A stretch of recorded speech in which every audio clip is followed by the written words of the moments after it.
Hey, yo, this RecoHavoc. I just skipped class with the progress report. The Progress Report. So welcome, it's your girl Emani Kash with the Progress Report, and we're here with another episode of Skipping Class. So today we have Rico Havoc. So what's going on? How you What's doing? How going you on? feeling? Thanks for having me. Thank you, Emani. Thanks for having me. Progress report. Yeah. So the very first question we have is, how long have you been on your musical journey? I've been on my musical journey for a minute now, probably since a kid. And that's not just being an artist, but just, like dancing, watching old musical movies, Temptations, Five Heartbeats and all that. So I go way back. It's a part of me for sure since a kid. So That's what's up. So where are Miss you me from? is Philly. Philly. Okay. Philadelphia, yeah. So talk to me about how is it and how was it for you growing up in Philly? My childhood was lit. My childhood was lit.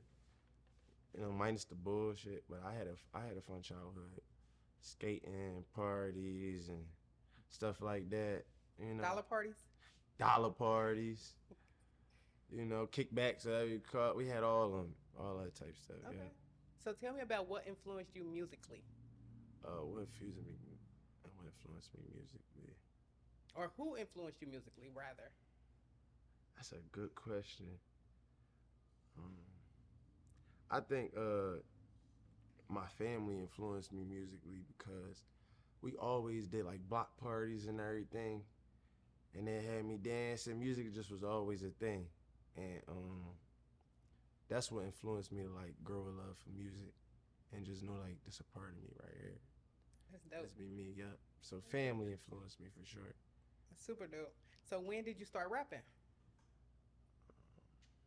I was rapping a little bit when I was like 12, trying, but I started taking it serious and really was like, I'm gonna be a writer, looking up beats and writing to my own stuff, writing like 15.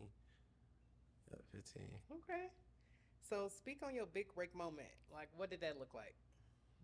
Yeah, so when I had did 9 months and I came home, I had went and did these three records. It was called Demon, Zero Dark, Zero Dark 30, and Lucas. And I think that's when it started. That's when my break came in. That's how I got signed off of. That's when people started knowing me, not only from my city, but everywhere else. Yep. So 2016, Lucas, it was fun. I'm trying to say that's That's dope. So that actually leads into my next question. So tell me about what it was like for you getting signed. So speak on getting signed to a major record label. yeah. No, that was You that was know, and the the pros and cons of that. yeah, Of that was a signing. beautiful experience though. Being signed to Atlantic Records and everything, meeting people, being in the studio. My co-workers who I was around. They some great artists. Roddy Rich, Nipsey Hussle, being in the studio with him, just being around that, watching his roll out for the victory lap. I was there for a lot of. I learned a lot of stuff as far as I just got to embrace it. So I was like 20, probably like 20 at the time. See, so it was beautiful. That's the pros of it, you know. Yeah, speak on some of the cons. The cons of it was just, you know, how can I say this? You gotta grow. I just outgrew where I was at in the position with the label, or just like that time in my life. That be the cons that some stuff do come to an end and you move forward. And then not being it, what I'm trying to say. It's like going from another basketball team. It'd be pros, but you done got relationships over here. You done built some stuff. So it's like when you go, you know, you get to another team. It's like you know type stuff. Yeah. So talk to me about what it was like being signed alongside Lil Uzi Vert and PnB Rock. PnB Rock. Wait, shout out to PnB Rock, man. Long live PnB Rock. He was a genuine dude, and he was like the first artist like that was signed that even like reposted my music. And we always kept like a relationship during like the music journey. He was signed to Atlantic. We had the same lawyer and stuff, so it was like behind the scenes. We would talk a lot. Uzi, he always put his arm around me. You know what I'm trying to say? So he embraced me too once everything was rolling off. So it's good to know that people see your art, like, you know what I'm trying to say, and they just give you like another sense of like faith, like damn, like if they saying like they fucking with my shit, then I know I can do this shit. It's a different feeling, you know. Definitely. So talk to me about your thoughts on PnB Rock's impact and his passing. His impact definitely, cause he not just he ain't just put his hands like put his arm around me. He did that for a lot of people in Philly or other artists.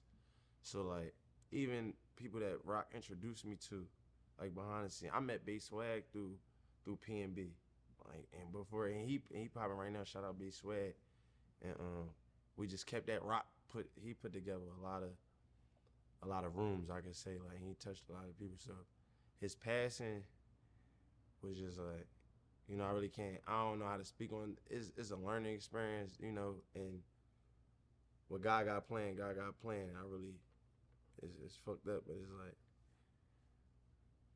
but he's got his legacy, you know. He done breeded a lot of people, so that's what I can do like that. A lot Definitely. of artists too, like Definitely.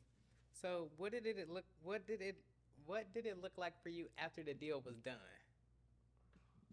after the deal was done. So were you let go, or did you decide to leave, and why? No, we just came to a situation where as though I was like, I just understood where I was at in my deal, and my A&R, I just was letting him know like, yo, this is my knowledge on where I'm at, and he was like more like, man, look, I ain't know this was like this, and you know, they got other people jobs, they got their own lawyers in the label and everything. He was just like, this might be the best route for you, and we negotiated somewhere as though we can do a release, you know, and he was like, and you start fresh for me, you know what I'm trying to say, and that helped me mentally, spiritually, and a lot of stuff because it wasn't just the label, so I felt good, you know what I'm saying?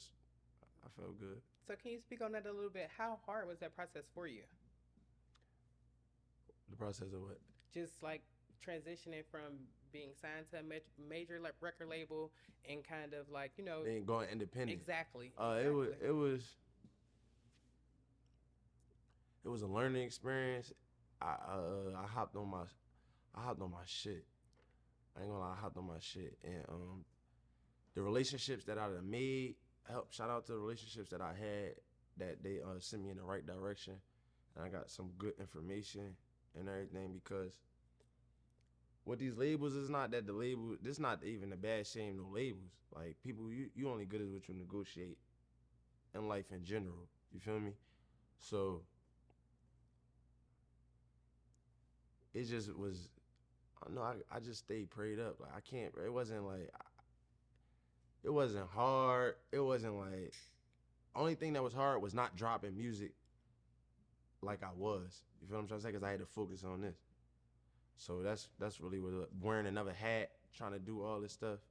That was where the headache came in. Feel me? But it got done. So like. Yeah, as an artist, I can imagine that can be a little, Yeah, that can be a lot. it be, but that's life though. It's people going through worse shit. I'm trying to get out late. People, there's a million people that want to get signed. That's your perspective and your outlook. That's So my perspective. that's the way to look at it.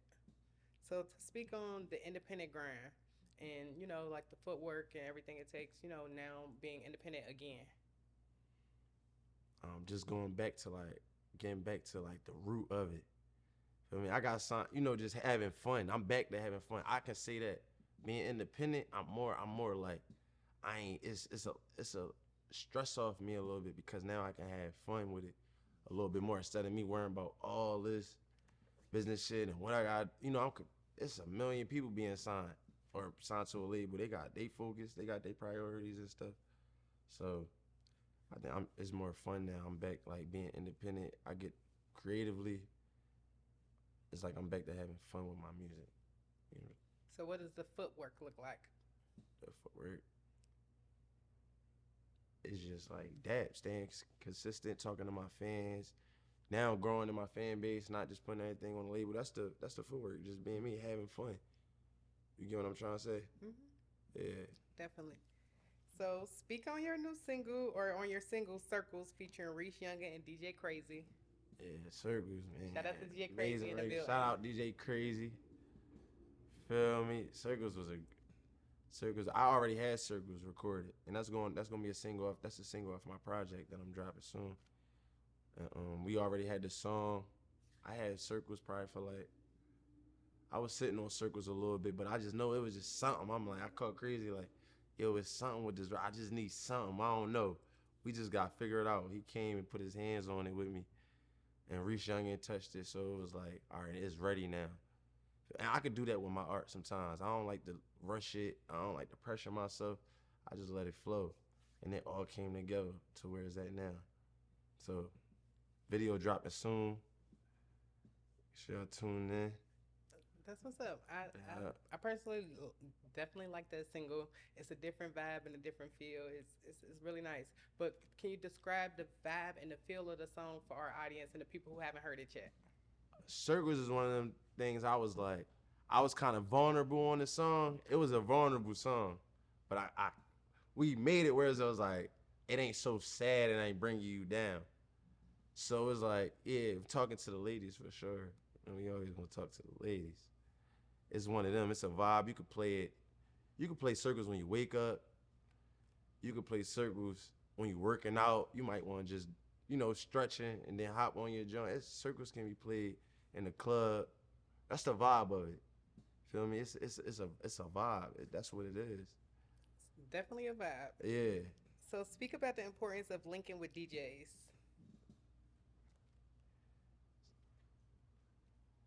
DJs is important.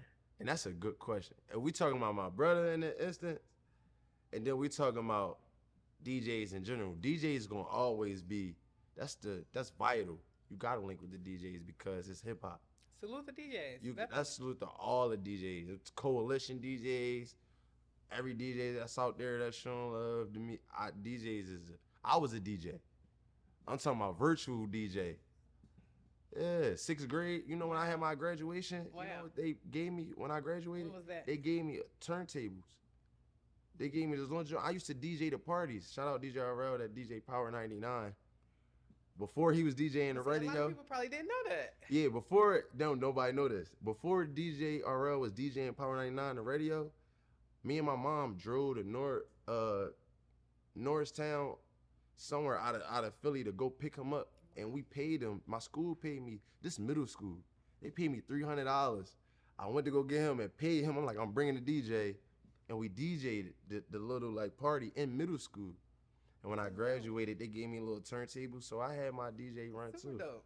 That's super dope. Yeah. So shout out to Power 99, DJ RL. DJ is important for sure. Definitely. So why should people listen to you? Why should people listen to me?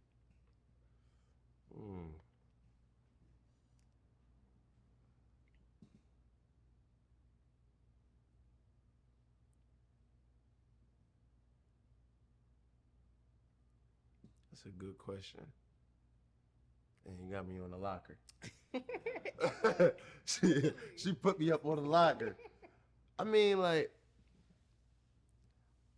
my mindset not really like people should listen to me. It's like they gotta listen to me, but I got a story though that can influence somebody, and that's just, let's put the music aside to it. You feel what I'm trying to say? We might been through the same thing. We might went through the same thing. You might just need somebody to just zone out to, and I'm gonna be right here because that's what I use my music for, is therapy. So all music too. Yeah. So that's what's up. As a therapist, I definitely. Yeah, you a therapist? I salute that. Okay. Music is therapy, so you saying that is definitely. That's great. Mm. So why? So not the last question, but speak about growing out your hair. Oh shit, yo, me and my hair journey.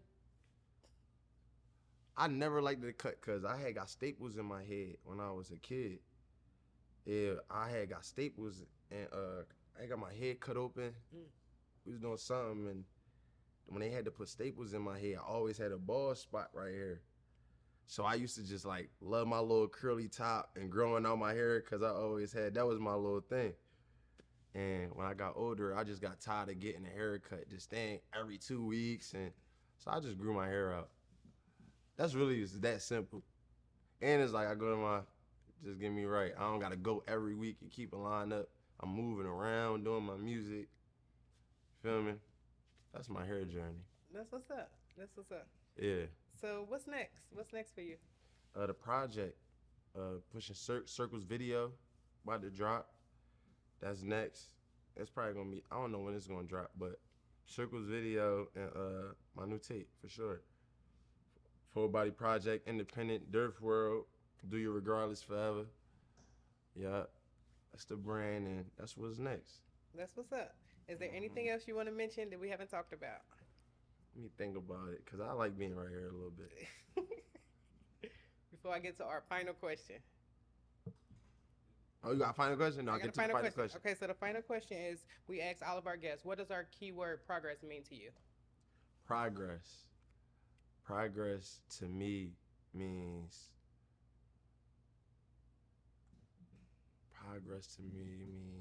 self-love. Progress is that every day, going at it every day, being in the present and just attacking every day. That's progress to me. That's what it means, self-love.